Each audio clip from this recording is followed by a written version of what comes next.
नमस्कार, सुप्रभात। मैं हूं लवीना और आप देख रहे हैं ग्रह नक्षत्र और आप। और आज के इस कार्यक्रम में त्रिपाठी जी हमें बताएंगे टूटे रिश्तों को कैसे जोड़ सकते हैं, वैवाहिक जीवन में आ रही बाधाओं को आप कैसे दूर कर सकते हैं, साथ ही विवाह विच्छेदन की स्थिति से कैसे पाएं मुक्ति। साथ ही हम आपको गुरु मंत्र में बताएंगे पौष मास में कैसे होगी आपकी साधना सफल। 7 जन्मों के बंधन आखिर क्यों टूट जाते हैं? कौन से हैं वो ग्रह जो ऐसी स्थिति बनाते हैं? वैवाहिक जीवन सदा सुखमय बनाने के लिए जानिए अचूक और असरदार उपाय। तो चलिए कार्यक्रम को आगे बढ़ाते हैं और स्वागत करते हैं प्रख्यात नक्षत्र गतान्वेषी डॉक्टर शंकर चरण त्रिपाठी जी का। त्रिपाठी जी, आपका स्टूडियो में बहुत बहुत स्वागत है। प्रणाम। परिवार की खुशहाली ही एक व्यक्ति की सफलता का राज है। अगर आपका परिवार सुखी तो आप भी सुखमय जीवन व्यतीत करते हैं। आज हम बात करेंगे राशियों के हिसाब से। त्रिपाठी जी, ऐसे में बात करें अगर आपसे धनु राशि के जातकों के बारे में कि किन ग्रहों के कारण उनका विवाह विच्छेदन होता है।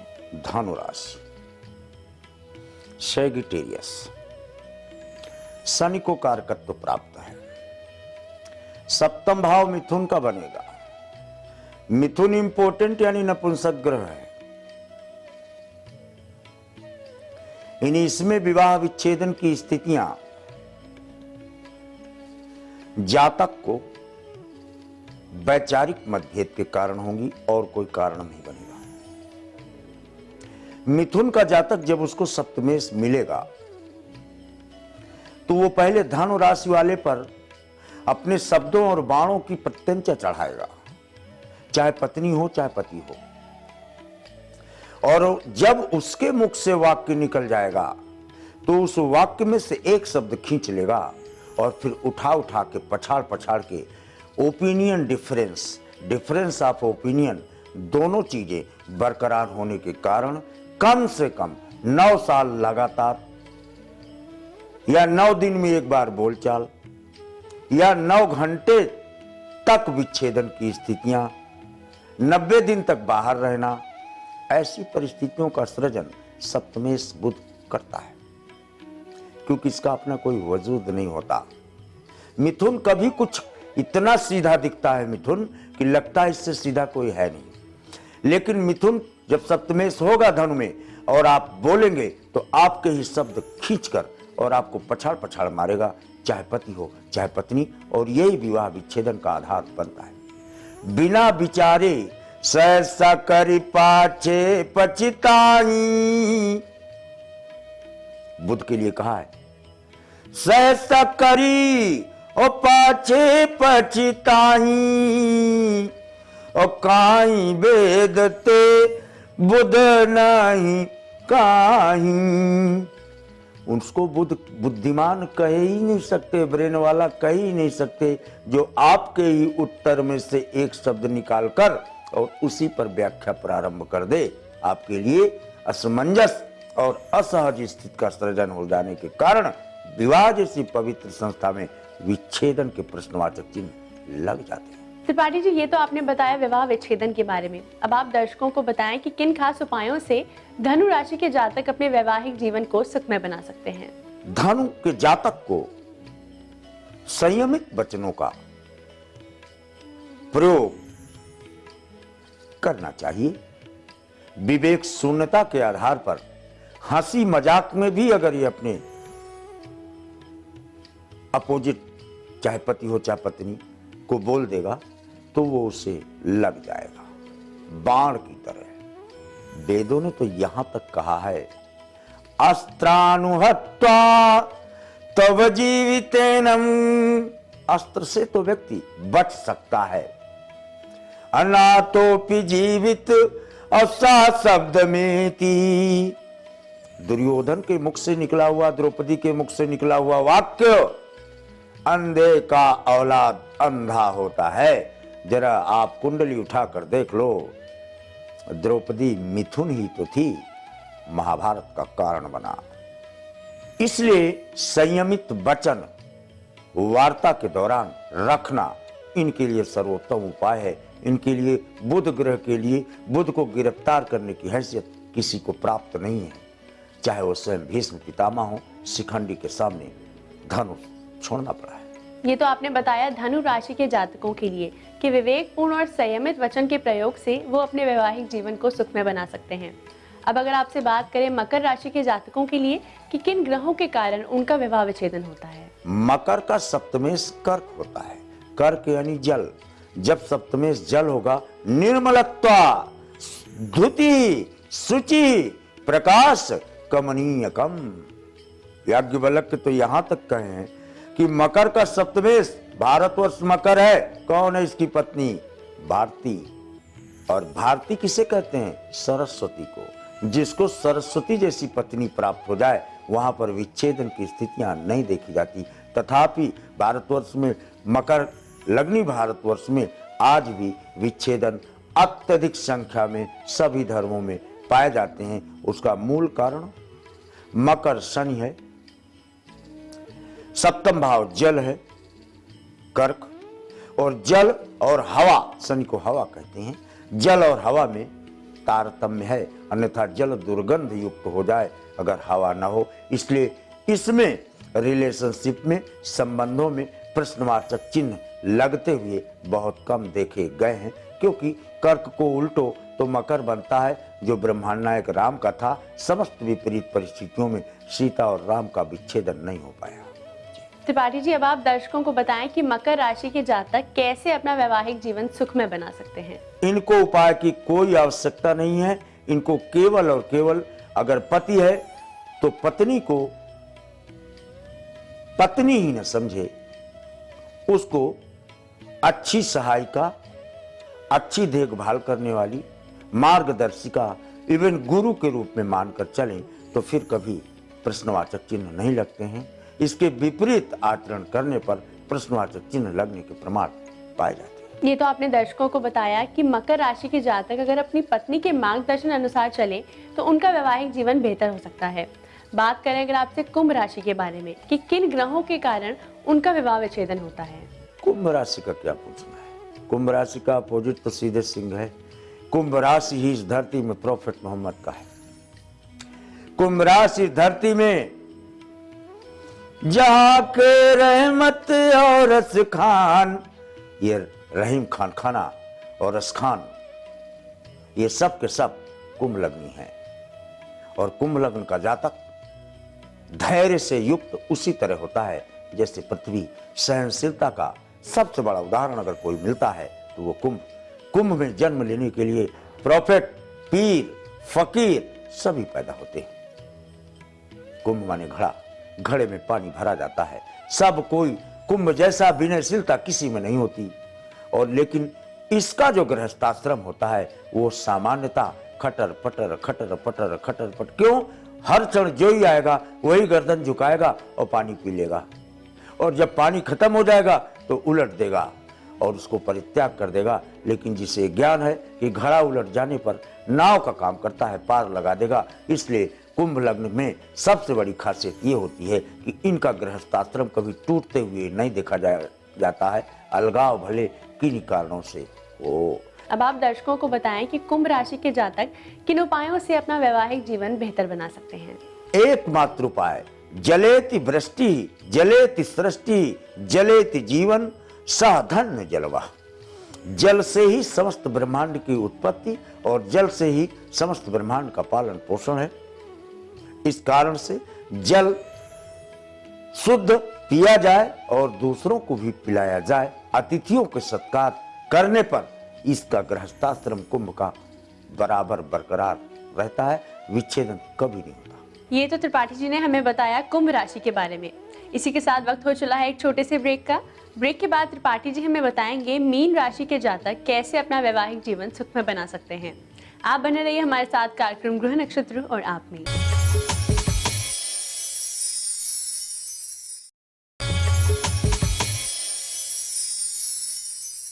स्वागत है आपका ब्रेक के बाद ग्रह नक्षत्र और आप में। त्रिपाठी जी, अब आप दर्शकों को बताएं कि मीन राशि के जातक कैसे अपना वैवाहिक जीवन सुखमय बना सकते हैं और उसमें आ रही बाधाओं को दूर कर सकते हैं। फिर वही मीन राशि के लिए सप्तमेश फिर कन्या बनेगा, जो अभी सप्तमेश बना था धनु के लिए। जल की राशि है मीन। मेरी बात क्यों मानते हो? ज्योतिष विज्ञान पूर्ण विज्ञान है। आप स्वयं तत्वों में निरूपित कर जान लेंगे कि ये गृहस्थाश्रम चलेगा कि नहीं चलेगा। उसमें कहीं भविष्यवाणी करने का आधार कोई बनता ही नहीं।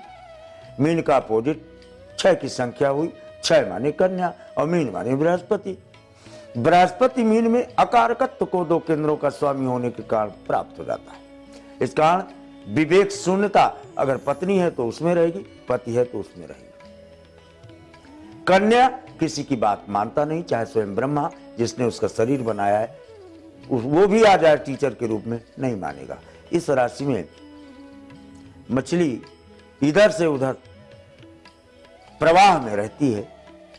ऐसे लोगों का वैवाहिक जीवन ट्रांजिशनल होता है, यात्रामय होता है। पति कहीं है, पत्नी कहीं है, पति फॉरेन में है, पति विदेश में है। लाइकवाइज दूर रहने की स्थितियां इनकी हमेशा बनती है, सामुद्रिक बेल्ट में बनती हैं। लेकिन इनमें विच्छेदन की स्थितियों का मूल कारण अकेलापन बनता है।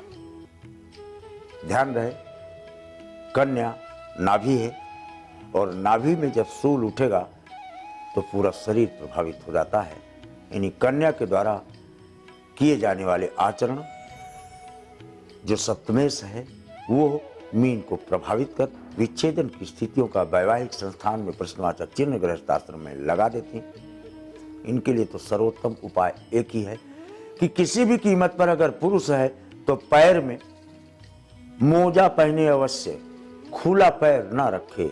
ना मोजा पहने तो बिना स्लीपर के तो कभी उसके, क्योंकि कन्या और मीन में पैर में ज्यादातर पद्म रेखाएं होती हैं। ये लोग साहसी बहुत होते हैं, समुद्र को भी छलांग लेने की इनमें क्षमता होती है। इस कारण से ये साहस में सहसा कदम उठाकर अपने गृहस्थाश्रम में को कूड़ा कर लेते हैं। इनके लिए सर्वोत्तम उपाय ये है कि अपने इष्ट को कमल समर्पित करें तो इनका गृहस्थाश्रम स्वतंत्र रूप से नियमन के आधार पर आदर्शों और मर्यादाओं के अधीन चलता रहता है, अन्यथा प्रश्नवाचक चिन्ह लगते हैं। तो त्रिपाठी जी ने हमें बताया अपने वैवाहिक जीवन को सुखमय बनाने के कुछ खास उपाय। इसी के साथ आइए जानते हैं हमारे आज के पहले कॉलर कौन हैं। गुरु जी प्रणाम। मैं एमके कर हापुड़ से अपने बेटे जिसकी डेट ऑफ बर्थ 13 नवंबर 89, स्थान हापुड़ यूपी है, इसकी मैरिज कब होगी, मैरिज लाइफ कैसी रहेगी। श्री आचार्य का मत है 6ठे घर में मंगल और 8वें घर में शनि, वो ठीक नहीं होता। गुरु जी कोई उपाय हो तो बताइए। बृहस्पति कृतिका, वृष में कारकत्व शनि को है, कृतिका का स्वामी सूर्य है, राशि भी वृष है, अकारकत्व। इनका मैरिज सारे ग्रह वृत्ति वक्र चंद्रमयी अग्रसत न राहु, निर्भय रहो, विवाह पूर्ण चलता है। आइए जानते हैं हमारे अंतिम कॉलर कौन है। गुरुजी चरण मैं जयपुर राजस्थान से मोहनलाल चौधरी बोल रहा हूँ। गुरुजी मुझे मेरे भाई दौलत राम चौधरी के बारे में पूछना है, जिनका जन्म तारीख 20 फरवरी 1999, समय दोपहर 2 बजे जयपुर राजस्थान का है। गुरुजी ये इनका मतलब थोड़ा बहुत चलता है तो गुरुजी इसको चक्कर आ जाता है और एनर्जी बहुत जल्दी डाउन होता है और सिर में। गुरुजी क्या कोई प्रॉब्लम है, अगर है तो उसका समाधान बताइए। और गुरुजी ये पढ़ाई लिखाई में बहुत कमजोर है। गुरुजी इसका आगे का भविष्य कैसा रहेगा, मार्गदर्शन करें। तुला मेष भरणी पंचमेशो यदि जीवनाथ हो याति नवनेशम, चाहे नवमेश हो चाहे पंचमेश हो, अगर बृहस्पति वहां बैठ गया तो जूता चप्पल एक तरफ हिलेंगे।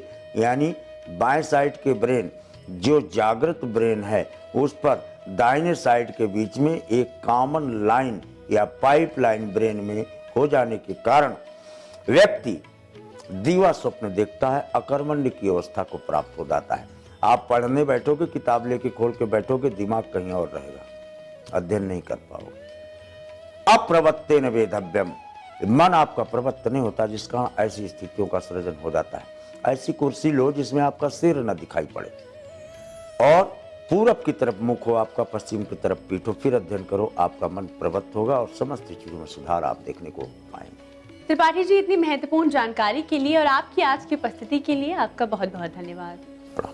दर्शकों, इसी के साथ वक्त हो चला है एक और छोटे से ब्रेक का। ब्रेक के बाद गुरु मंत्र में हम आपको बताएंगे पौष मास में कैसे होगी आपकी साधना सफल। आप बने रहिए हमारे साथ कार्यक्रम ग्रह नक्षत्र और आप में। देखिए ब्रेक के बाद पौष माह का क्या है महत्व, कैसे होगी आपकी साधनाएं सफल, करें कौन सा असरदार उपाय।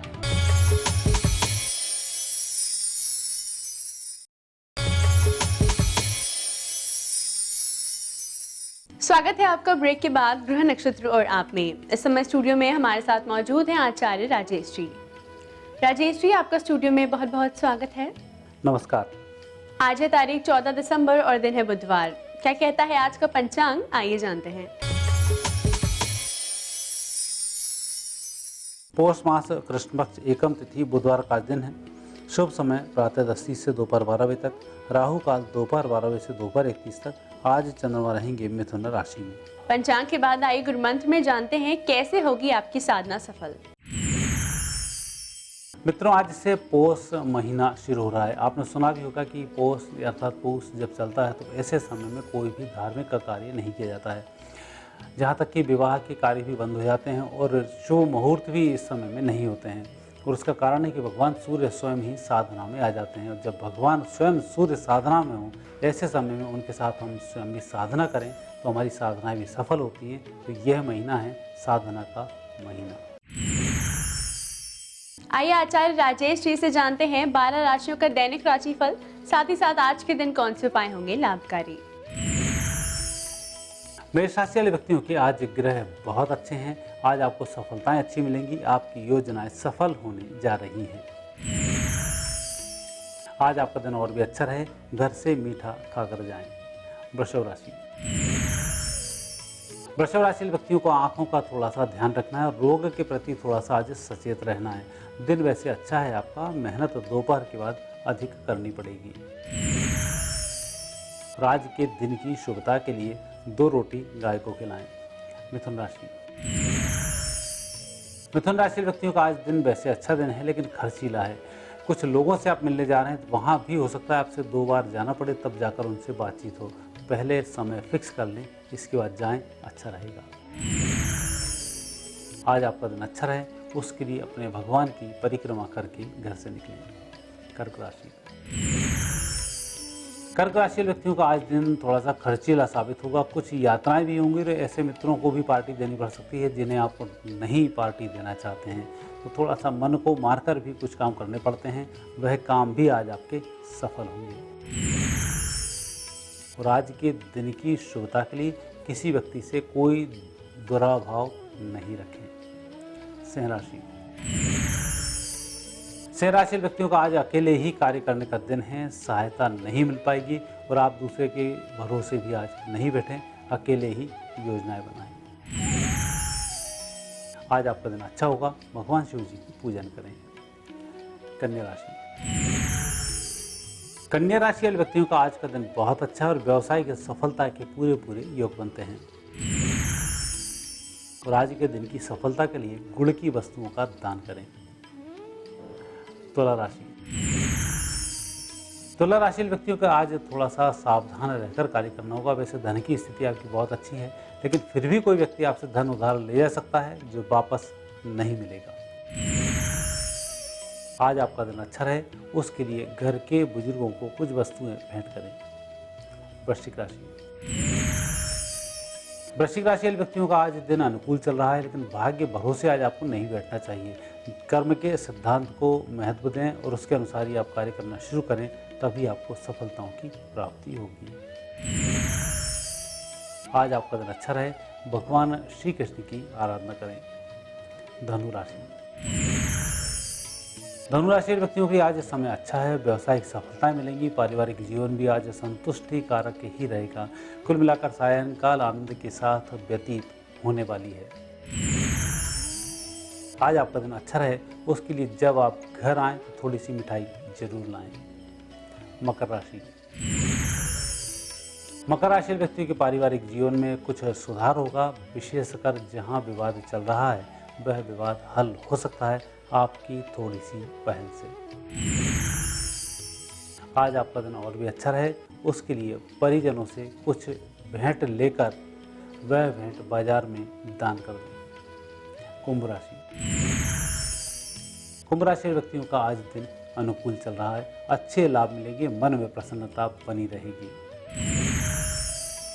आज आपको और भी अच्छे लाभ की प्राप्ति हो, इसलिए जिस उद्देश्य को लेकर आप जा रहे हैं अपने भगवान से थोड़ी सी बात शेयर करें। मीन राशि व्यक्तियों के ग्रह योग अच्छे हैं और विद्यार्थी आज फलित होंगे और कुछ नई योजनाओं के लिए समय बहुत शुभ है। आज के दिन की शुभता के लिए सफ़ेद रंग का रुमाल साथ रखें। राजेश जी, आपकी आज की उपस्थिति के लिए आपका बहुत बहुत धन्यवाद। धन्यवाद। दर्शकों, इसी के साथ वक्त हो चला है आज के एपिसोड को यहीं समाप्त करने का। कल फिर आपसे मुलाकात होगी इसी समय इसी चैनल पर। तब तक के लिए नमस्कार।